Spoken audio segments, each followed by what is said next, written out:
back to the Magical Mystery School, and thank you so much for watching again for Astro Update August 22nd, 2025. And are you ready for your new moon ritual tonight? Well, it's at 11:07 p.m. on August 22nd at 0 degrees Virgo, 24 minutes. All right. But first off, just to let you know, this channel is all for people who are kind of getting started in astrology. That's why I call it a school. It has a very educational slant to it. And I've also, if you look down in the description box or just go to my channel page, you'll see a whole playlist called Astrology for Beginners, and it's got all sorts of classes. All the videos are labeled just down below. So anyway, but let's keep going here.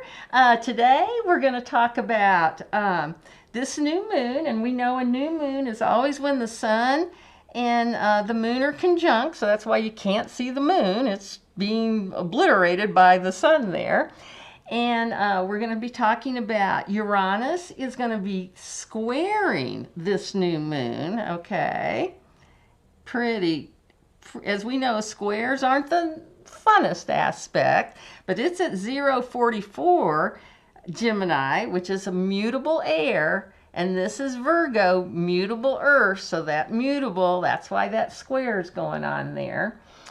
And then we're also going to be talking about Venus on the 25th is going to leave motherly Cancer and head into exciting, dramatic, sparkly Leo.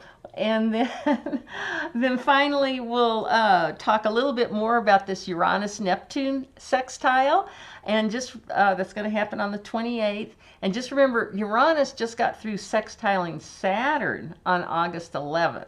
So we kind of can't separate these two energies right now, the boundaries and the loosey-goosey boundaries. So it's an interesting combo. But anyway, okay.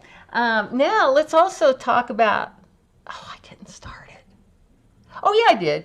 For a minute there, I didn't think I'd start the recording. Yes, I did. Okay, sorry. Okay. Let's talk about last week when we had Mercury and Mars sextiling each other. Mars up here in Libra, air. Mercury in Leo, so that's air and fire. So that's always that sextile, that 60-degree angle. And it happened twice. That's what was unusual about it. The first time was on Friday the 15th, and then the second time, the first time was when Mars was moving faster than Mercury, which is very unusual. That's because Mercury was just off of a retrograde, so that sextiled once, and then Mercury picked up speed and caught up to Mars's position and passed it and made that second sextile on Monday the 18th. Now this was when our dumpster was meeting with on Friday, the Pooty Poot. And so I was curious to see if there was a difference with Mars being faster than Mercury. And that meeting was very, they met on a military base, Mars. There was all these big planes around and red carpets, and it was all in secret. I think Pooty Poot's a Libra, too. I think he's got a lot of Libra in his chart. He's also Mr. Botox face. That's very Libra. I guess he does that so no one can discover his true feelings. Weird. Anyway, and then on Monday, that was when Mercury was the faster planet and made that same sextile. And that's when the dumpster met with all the heads of Europe. And that was really it was such a contrast. The Monday meeting seemed so much more, well, we got to see it for starts. Everything was in secret the other way around. But our dumpster did take a 40-minute break to go talk to his babysitter and see what he needed to deal with all these European heads. But anyway, I thought that was really interesting to just see how those two bookends were kind of the same energy, heads of state speaking, communicating, sextiling Mercury, and but in two very, very different ways. Okay, now let's talk about your ritual for tonight for the new moon. Now you got your everything that represents your four elements: earth, air, water, and fire, right? And you've written your intentions, and I would write them down. I'd write them twice, one on a piece of paper because you're going to burn one. And then you can have other people there, but right at the new moon, and you do have a couple hours on either side. If you can hit the exact time, though, that's even more powerful. You know, you get yourself, once you get your little altar set up, kind of get yourself into a meditative state, whether that's meditating or counting backwards, listening to music, going for a walk, whatever that is. Then state your intentions out loud. And if you can, walk around your altar. Sometimes I even like put it like in a chair in the middle of the room. But if you can't, you can just move your hand around in a clockwise direction and state your intentions. If you're making a party out of it, hopefully everyone will feel comfortable stating their intentions. If not, they can just say it to themselves in their head. Then walk around your altar and burn your intentions and let the universe take care of it. So anyway, I hope you have fun with that tonight. Oh, and your other homework was looking for that other yod, because remember we've got this one, that fickle finger of fate. Well, the other one is, oops, I'm sorry. Oh, here it is. I was like, oh no, too many things there. Okay, so remember a yod is that 150 degrees on two sides and then 60 degrees on the other side. And we've got that other sextile going on right here between these two planets. And the reason I'm pointing these out is because these are going to be in operation for literally years. So if you know somebody who's got the beginning of Scorpio, just like we've been talking about the beginning of Virgo, I would call this my August Virgos, and these are my October Scorpios at the beginning.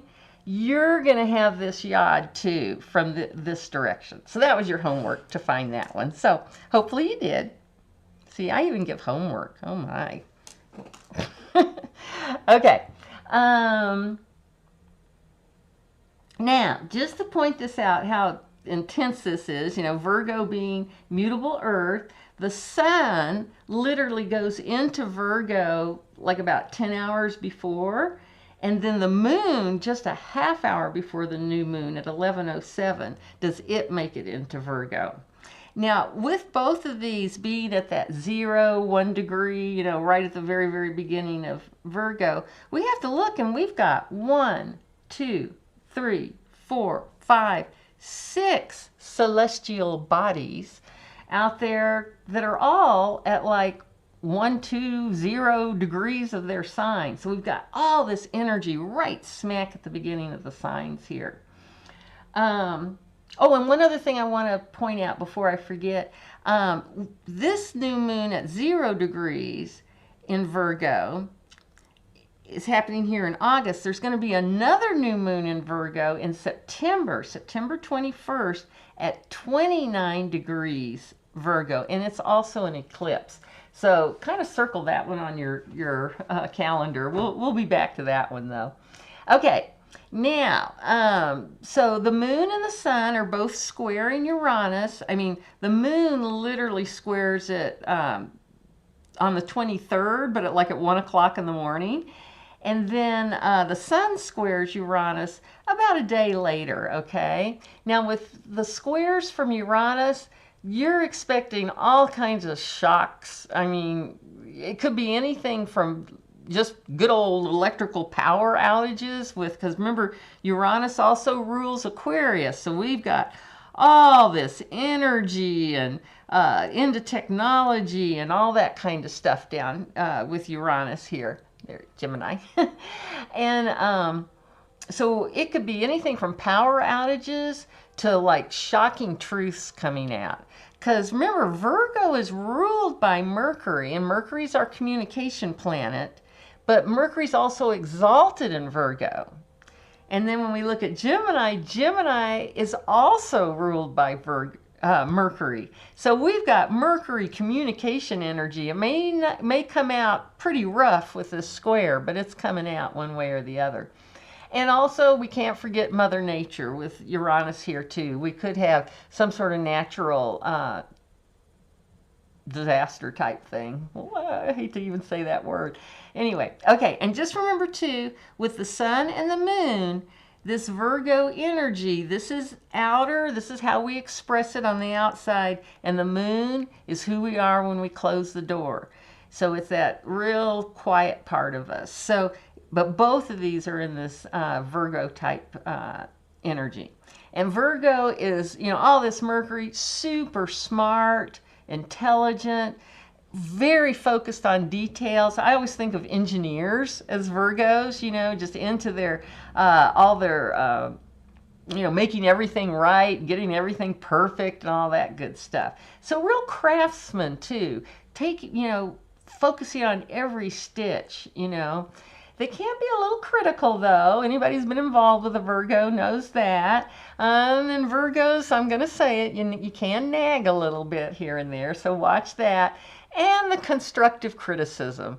Every Virgo thinks they're telling you exactly what you need to hear, and maybe sometimes you don't. But we'll let them clean our dishes up for us while we get used to all that nagging anyway. We'll let them do the dishes. Anyway, okay.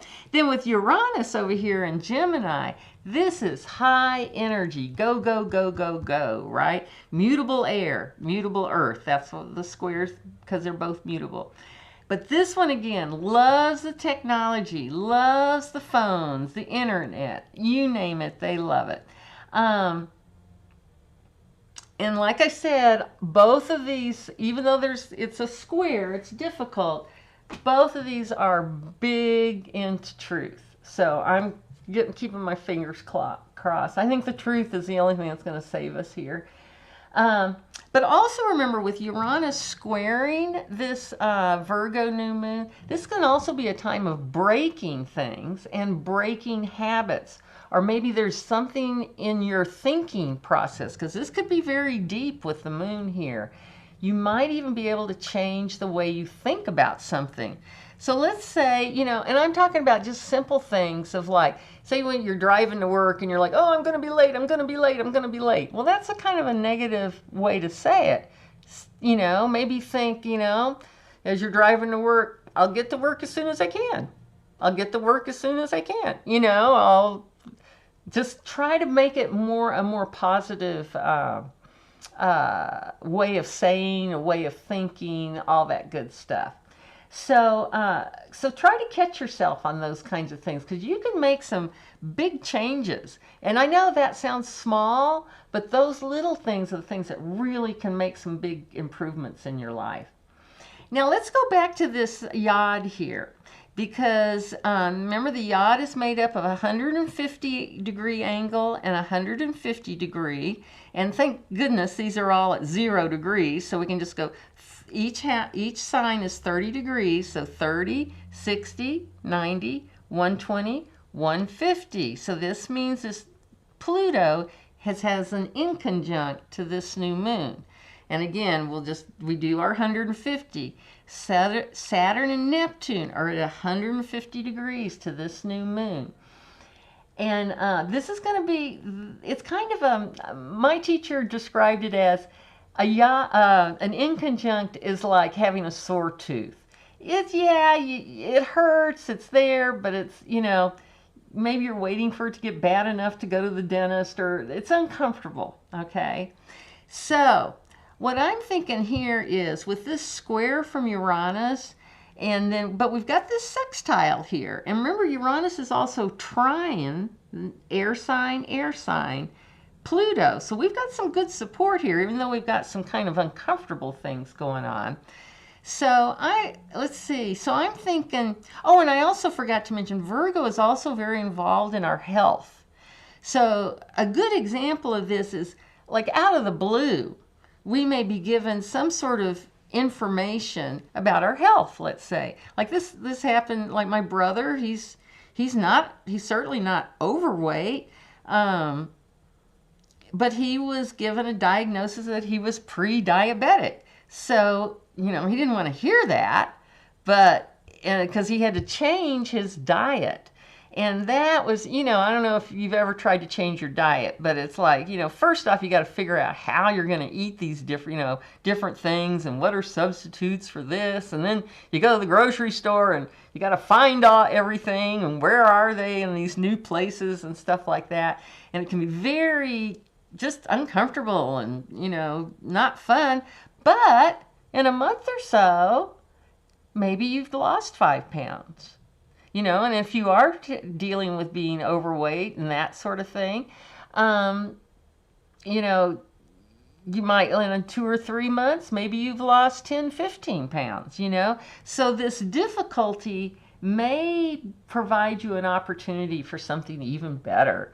Okay, so let's go back a little bit more with this traveling yod here, just so you can kind of see what I mean. I mean, literally, so the new moon is at 11:07 on the 22nd, and literally on the 23rd, or 11th, excuse me, at 11:30, the moon is going to in conjunct Neptune, then it's going to square Uranus, in conjunct Saturn, and then in conjunct Pluto. So remember this pattern, because that's all going to happen in about 2 hours after the new moon. Then the sun, starting at 4 in the morning on August 23rd, is going to go through the same thing. In conjunct Neptune, square Uranus, in conjunct Saturn, in conjunct Pluto, okay? Until about 1 in the afternoon on the 24th. So it's, the sun's moves a little bit slower than the moon for sure. So what is this telling us? Well, this is our focus point. This is the outlet point for all this energy. So Virgo is a sign for staying focused. So stay focused and make sure you stay focused on the little stuff, on what little things can you do to build a good, strong foundation. Because that's what's going to bring you out of all this kind of energy. And remember too, this could be some real changes to the way we think too, like I was saying. So really focus on how you can change those thought patterns that are kind of difficult in your mind. Okay, how am I doing? Okay, I'm still doing all right, time-wise here. So I'm going to change this, and we're going to talk about Venus going into Leo, which is going to be kind of cool here. So I'm going to bring back our star so we can see all this cool sextile energy that's going on and everything. So this is, we've talked about this too in the past. All right. And one more here. Whoops, I'll do it this way. There we go. All right. Good. Okay, so this is kind of, as I've said before, this Pluto, Neptune, and Uranus is going to be in this 60 degrees, these 2 sextiles here and then the trine here for several years. Now Saturn, is going to be the faster moving of these, is going to start to break away. But for right now, this star is an important place for us, because whenever anything touches this whole thing gets activated, boing, that kind of thing. So here we've got good old Venus coming in here, and she's leaving, like I said, motherly Cancer into not motherly Leo, which is kind of dramatic and exciting and loves the sparkles and all that good stuff. But with her being right in this fire sign, because remember, this whole sextile star is made up of air and fire only. We've gotten away from the earth and water. So what is she going to do there? Well, on that day, on the 25th, and that's on Monday, she's going to trine Saturn. Okay. Then on Tuesday, she's going to sextile Uranus. And later that day on Tuesday, she'll trine Neptune. And then on the 27th, she's going to oppose Pluto. So boom, boom, boom, boom, boom. Now, what could this mean? Well, could be romance. It can be money.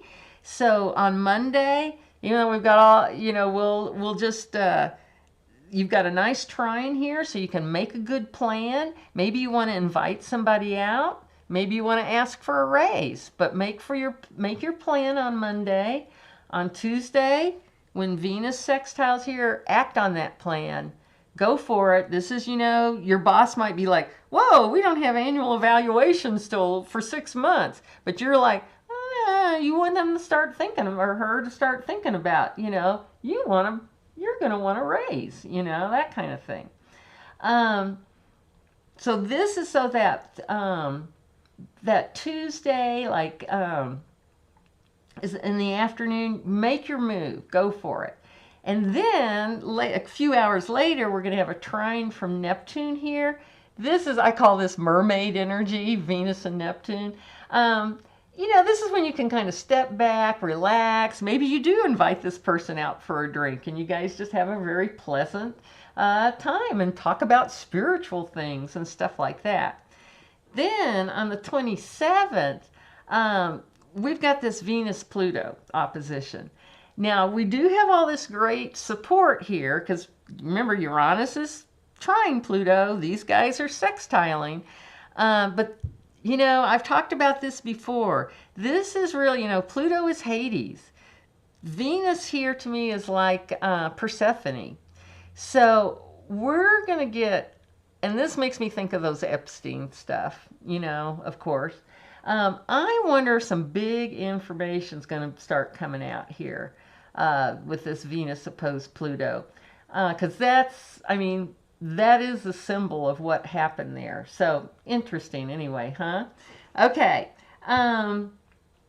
Oh, and I forgot to mention too, I hope everybody got out and saw the Venus-Jupiter conjunction right before dawn. I overslept this morning, but I did look at it yesterday morning, and you could still see it. Venus is pulling away, so they're getting pretty far apart up there, but you can still, they're still the brightest. This Venus, like I said, is a total spotlight up there. So go check that out. Look directly east and a little bit to the north there. Okay. Good. Okay. So I looked at that. All right. And the last thing I want to talk about is this Uranus sextile Neptune that happens on August 28th at 5:08 p.m. And now this is happening in Gemini and Aries. And just to remind you, this Uranus sextiled Saturn on August 11th.